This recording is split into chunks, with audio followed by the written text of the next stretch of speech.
দর্শকের ঢাকা বিশ্ববিদ্যালয়ের শিক্ষার্থী ও ছাত্রদল নেতা শাহরিয়ার আলম শাম্মর হত্যাকারীদের গ্রেপ্তারের দাবিতে শাহবাগ থানা ঘেরাও করেছেন সাধারণ শিক্ষার্থীরা।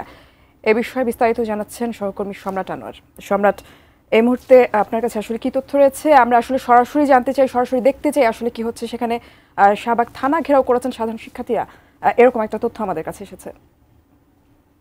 ঢাকা বিশ্ববিদ্যালয়ের শিক্ষার্থী শাহরিয়ার আলম শাম্য হত্যার ঘটনায় যে তৎপরতা চলছে সেখানে কিন্তু তদন্তের ব্যাপার আছে, তদন্ত চলছে। কিন্তু আমরা এখন যে জায়গায় দাঁড়িয়ে আছে একদম শাহবাগ থানার গেটের সামনে, এখানে সন্ত্রাস বিরোধী সাধারণ শিক্ষার্থীদের ব্যানারে একদল শিক্ষার্থীরা এখানে সমবেত হয়েছে এবং কি তারা এই মূলত পুলিশের কাছে অর্থাৎ শাহবাগ থানার কাছেই থানায় এসেছেন এবং কি তারা স্লোগান দিচ্ছেন। তাদের মধ্যে মূল যে দাবি সেটি হচ্ছে যে কোনো ধরনের সন্ত্রাসবাদ এখানে চলবে না এবং শাম্য হত্যার যে বিচার সেই বিষয়ে আসলে অগ্রগতি কতটুকু হয়েছে সেই বিষয়ে তারা জানানোর জন্য এখানে এসেছেন বলে প্রাথমিকভাবে তারা জানিয়েছেন।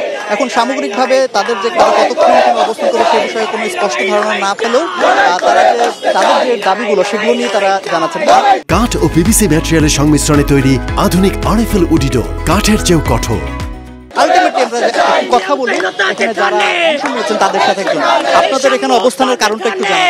শাম্য হত্যার বিচার, আমাদের শাম্য ভাইয়ের যে হত্যাকাণ্ড হয়েছে, আমরা শাম্য ভাইয়ের হত্যাকাণ্ডে এত ঘন্টা পার হয়ে যাওয়ার পরেও প্রশাসন থেকে কোনো দৃষ্টান্তমূলক কোনো পদক্ষেপ দেখতে পাইনি।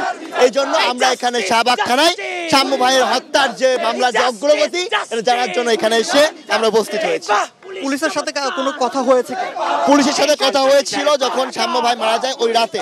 আজকে আমরা আসলাম অগ্রগতি সম্পর্কে জানতে, কারণ আমরা কখনো কোনো দৃষ্টান্তমূলক কোনো পদক্ষেপ দেখতে পাইনি। এজন্য আমরা এর পদক্ষেপ বা অগ্রগতি সম্পর্কে জানতে এখানে অসংখ্য ধন্যবাদ।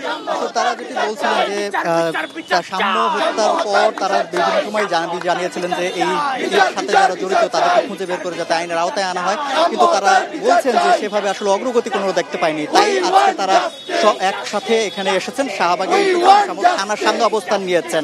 তো কিছুক্ষণ পর হয়তো তারা ভিতরে যাবেন, তারপরে তারা হয়তো পুলিশের সাথে কথা বলবেন, তারপরে হয়তো এখান থেকে তাদের যে কর্মসূচি, পরবর্তী কর্মসূচি কি হবে সে বিষয়ে হয়তো জানাবেন।